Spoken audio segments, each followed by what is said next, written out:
Welcome to EOF call number 46. I think our agenda is client updates, compiler updates, spec updates, testing updates, and any other items. If there's any other items, put them in the chat. I guess we'll go ahead and start. As far as client updates, Besu, same status as last week. Nothing too exciting has changed. Mostly writing tests. So let's see who else we have on the call. Nethermind, do you have any status updates you'd like to share? Not really, same as last week. Okay.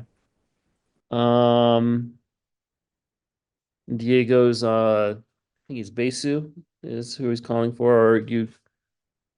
Hi, Diego. That's all of the clients we have online, and EVM1. Any updates? Yeah, we still have Dragon.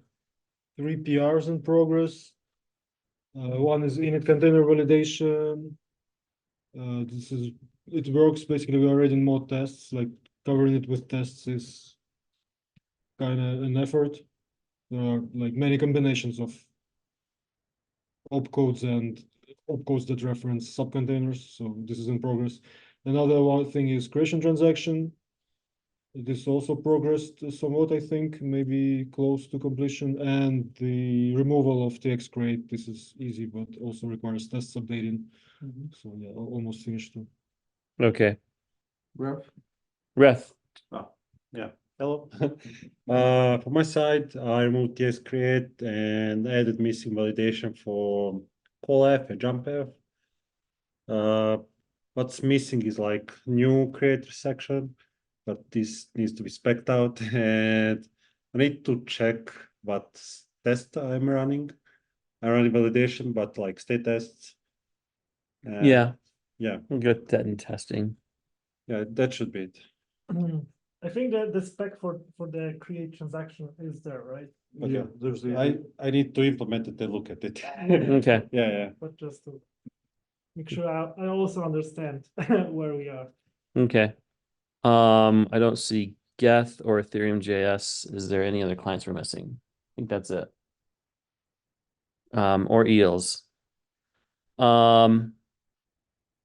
Okay, so compiler updates. Solidity is not on the call. Charles, any updates for Viper? There's Radek no for Solidity, updates. right? Yeah, I will give an update on Solidity. Okay. Maybe Oh, Charles first. okay. Ready to jump in. Go ahead, Charles. No updates, but if EOF is like kind of getting finalized, then we'll schedule it.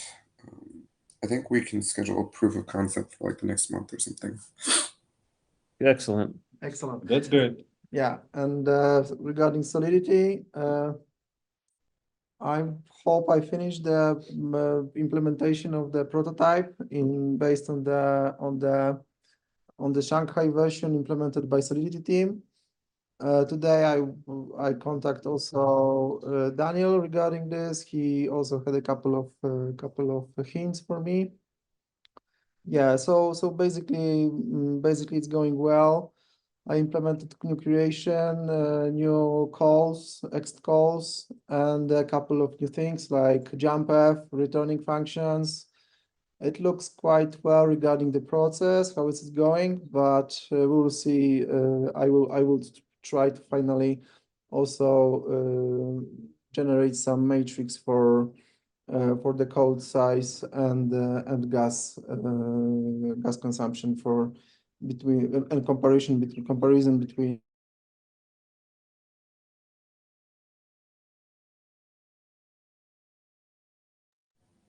Hello? For Solidity and for Viper, this gives us a good opportunity to see actual hard production numbers. Yeah, I think we have some port connection problems. Did you hear You us? cut off for a second, like for 10 seconds. Sorry, East African stability. They like It's quite good, but it's just like the last bit of Radek's sentence got cut off. We had to get rid of 2 zebras coming here. Sorry. Okay. So yeah, that's good news. We wanna- can Point out Go that ahead. the production numbers are like, I mean, it is a proof of concept and like it's kind of a new architecture, so we're not so like there's a kind of long tail of optimizations that probably need to be taken. So proof Yes, of concept numbers are, I'd say, indicative, but it's also like when we're learning to work with a new architecture, it's also like there's a kind of learning or adaptation curve, you know. That's for sure. And I hope this more advanced optimization using the new opcodes for EOF for EVM will be applied by Solidity team, not by me, because they are they have much more expertise in this matter. And I guess we're not reaching the benefits of the relaxed stack validation yet, right? No, those are pretty soon. Actually, I implemented the non-returning function already, and it probably will help a little bit with the stack validation also, and an unnecessary code duplication, but not sure yet actually. So I will let you know till the end of this week.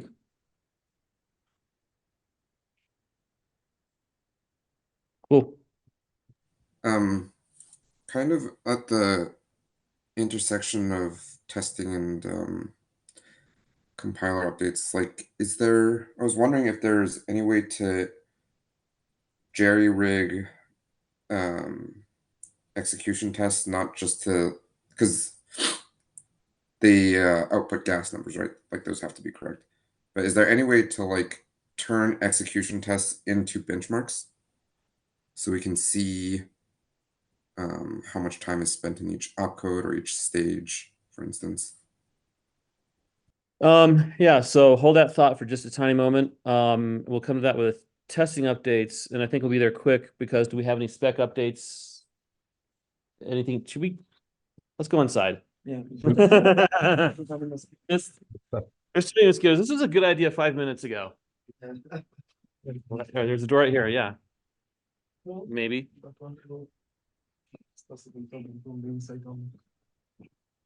We'll annoy this poor person here, but Let us know when you're back and safe inside. I think we're safe. Okay, in spec updates is the Fine. 702 topic, right? So spec updates. I think there are still some items to finish out, right? Yeah. Oh yeah. So Return data load copy, get resolution on that. yes, We don't have any resolution on that. no. That was one thing. Init code validation, I think it's not merged yet, Yeah, but we agree we want it. yeah. Yeah. I would appreciate review on the implementation. Yeah, Then sure. I'm more confident like it's Okay. okay. And there's one item that popped out, which is this block hash instruction. Oh yeah. And I actually started writing the spec update, which is like one word addition, but I think I want to have pull requests for both EAPs and mega specs, so at least we can have discussions there. The last change on that IP is like will contain same behavior in Yeah. Prague, Okay. and will just like flush the block hashes to the state. And the next fork after the Prague will enable block hash opcode that patches those states. So it's like 2 steps. Yeah, that's for legacy. Yeah, so that gets tricky if we ban it, then Solidity might need to put in the address of the contract to do the reading and set that up. Okay. Yeah. So yeah, Why is let's think block hash about it. banned? Huh? Why is block hash banned? So we were having discussions about EIP 2935. This is something being done for Verkle because they need to have the block witnesses of the hashes available in an easy format. So we're putting them in a new contract like we did with the beacon chain routes. But then there were some design discussions going back and forth, like, do we expand block hash to 8,000K? Do we preload everything at the transition? And do we alter the gas? So one of the things that came to mind is if we're trying to motivate people to use the contract instead of the opcode, we could just ban the opcode in EVM1 and make everyone use the contract. Since you can get back in with the current setup, the contract only gets contract gets you a full day's worth of hashes, whereas the opcode gets you like an hour or so. For what it's worth, I think banning the opcode is not a problem from the compiler point of view because like precompiles are really easy to access from user code. So it's like the compiler doesn't even need to implement it anymore. I mean, user, we need to like maintain this because it might not be available on every chain and it might have different address on chain. Oh, Yes, But yeah, exactly. if some like project really needs that, it's doable, definitely. So You will still have that. because yeah, You still have that for the but block like hash this mode. this portable option then like to use the block hash if you only need like previous block hash, right? So the instruction is more portable Yeah. in this sense because it's already everywhere. so I'm leaning towards don't ban it then. What? I'm leaning towards don't ban it. I mean, we can discuss it fully next week, but I was thinking of L2s if they deploy EOF, but they don't deploy the beacon contract, the system contracts, then we take away any block hash opportunity. Yeah. So I'm leaning towards not banning, but well, oh, these mosquitoes are crazy. Right, so the next Maybe one. everything should be a precompile. I actually think it should be for anything going to the blockchain system, but yeah. But we'll add that to the spec and we'll talk about it online and more thoroughly next week and finalize the decision, hopefully. So testing updates. You had mentioned benchmarking some of these items, right? Yes, and that will also help with like any other time that we want to update you know, the pricing tables. Like it's always like, oh, do you have data for this? And well, if they were just like part of the execution tests, they would be like free data. Right. So Besu at least can use the state tests to get some benchmarking. That's what I've been using to gauge performance. And any state test in theory could be used on any of the clients. If you can get the timing output, you can get the overhead removed from the performance. Yeah, exactly. Like if there is some like standardized way we can output, or even like it doesn't even need to be that standard, but like just like get total time spent in a test without you know, setup overhead, and then time spent in each opcode would be really nice. Yeah. That's a big question to address, but that was actually something that was brought up, not for repricing the gas table, but just to make sure that we don't have any major performance regressions in the meeting we had yesterday. I mean, it's the same thing, right? It's the same ballpark, yeah. It's the same category. Right, like testing regressions is like the same thing, same question as is gas priced accurately. Right. So I don't think we can go into instruction level because I don't think we have any infrastructure even for legacy VM for that. No. So I think what would be probably easier and more meaningful is to have example of the same code done for EOF and for legacy. So maybe Solidity can help here if we can. I have some benchmarks that are generated by Solidity. We can pick something else. But yeah, I think that's more doable than trying to benchmark individual instructions because they actually change so much. And I think EVMs actually don't really also exploit this EOF features so much right now. At least we don't skip the stack validation, I believe, at Right. runtime yet, because it's like there wasn't really point to doing so. Right. So yeah, definitely. Yeah, and that's actually a good point because like if EOF code gets jitted or something, then like you can't even measure time spent in each opcode That's maybe. a way to do it. I think I did benchmarks before by just removing these checks, and then you can, but it's like you get like 5-10% performance. I can repeat that, but yeah, it's kind of. I mean, I think it would be super useful to have that level of tracing, but also if we have the time for each test, like we can actually use like statistics to like. Yeah, but the problem with the test is like we have tests for legacy and tests for EOF, and they are different tests. So like you don't compare the same workload. You would need to have a test that is kind of doing the same semantic for legacy for EOF, and I think we don't have it.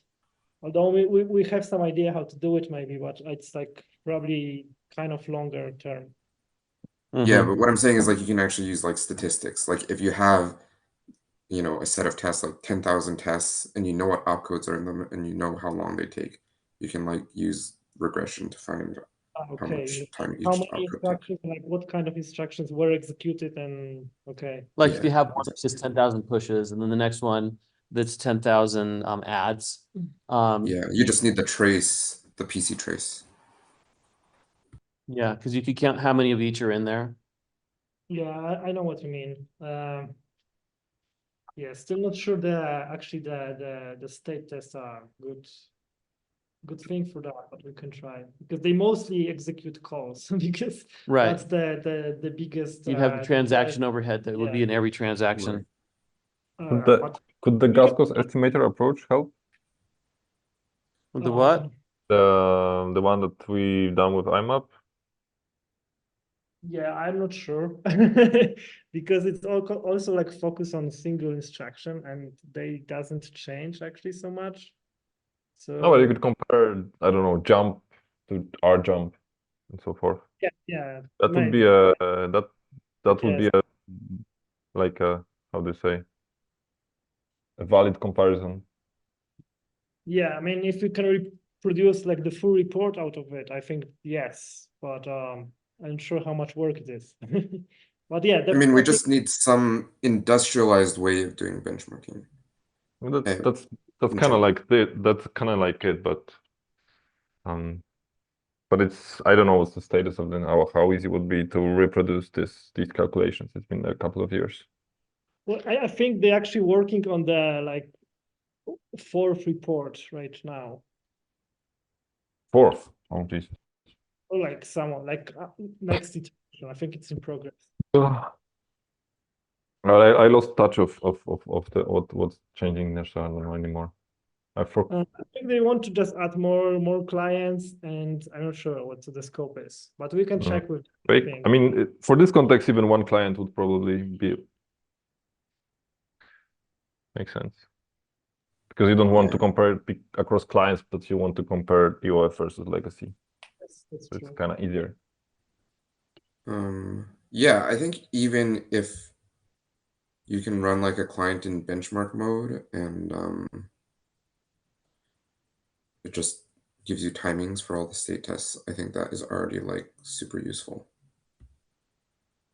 Because at the end of the day, that's the timing that matters, is what's run in production. Yeah. Okay. And that also gives you like really, like Pavel pointed out, like, I think it's Pavel, but I think like that's like the cases in the state test are like really weird, but that's like also good because you want to benchmark the kind of weird cases.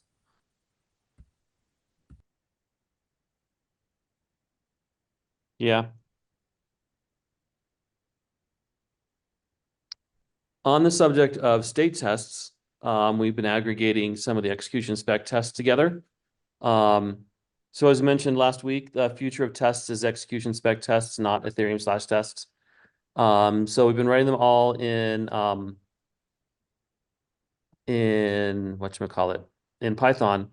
And so we've aggregated them here in this Epsilon execution spec test repository, and it includes all of the PRs that are in process because it takes a while for the testing team to review it. They have some very strong opinions about how their Python should look.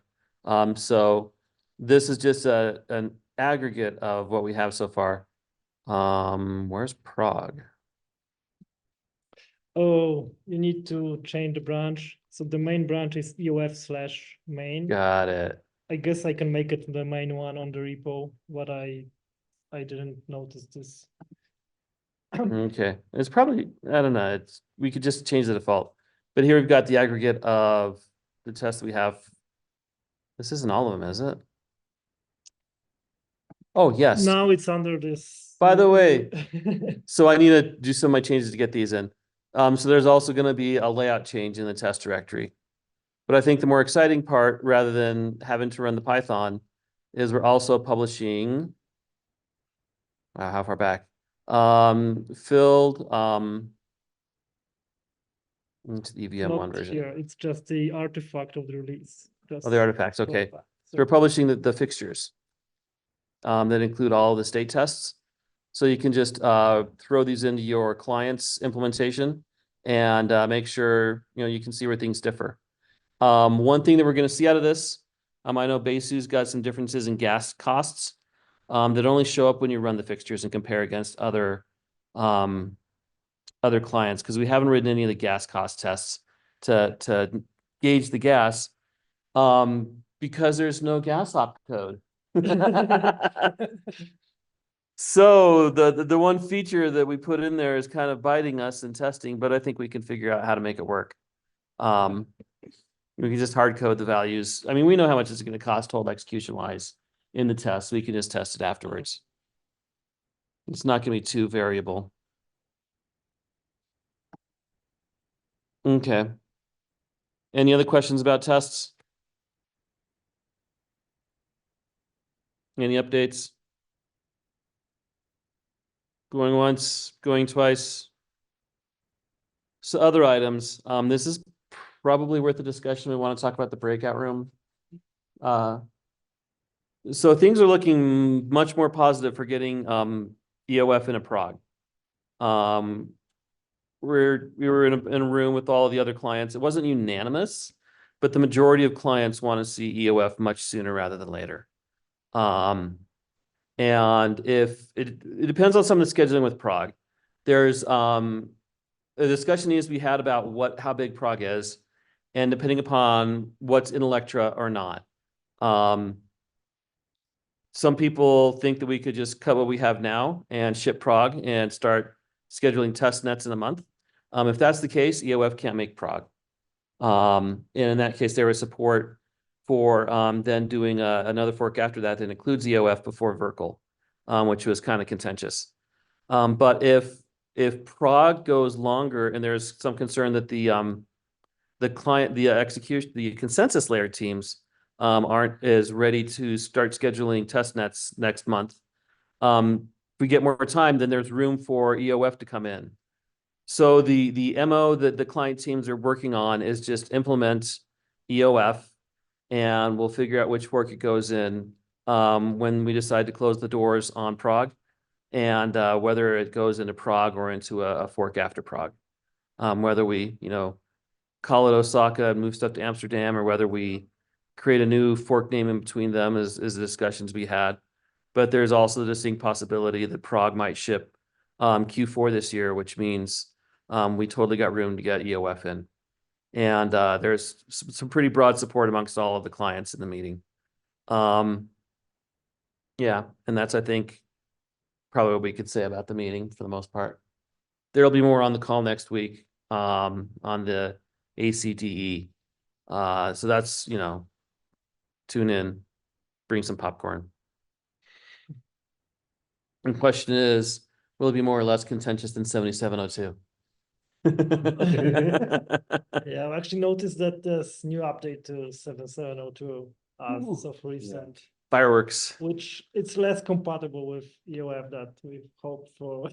Yeah, But yeah, that's kind of outside of that. that's not the issue I have, but I'm willing to get run over it if I can just have my say on, make my statement. So when things go bad, I can say I told you so. But we'll see. Okay. Yeah, we're running this meeting kind of quick today. Is there anything that, do I have the chat window open? Nobody's been chatting me, have they? Gas cost estimator. This is Yeah. the one we talked about briefly right now with Pablo and Radek to Okay. estimate. Yeah. If you want to take a look. Okay, take a look at this. I'm sure I'll be awake at 4 a.m, so I can look at that. Any other things people want to discuss? Or should we give people 30 minutes of their life back?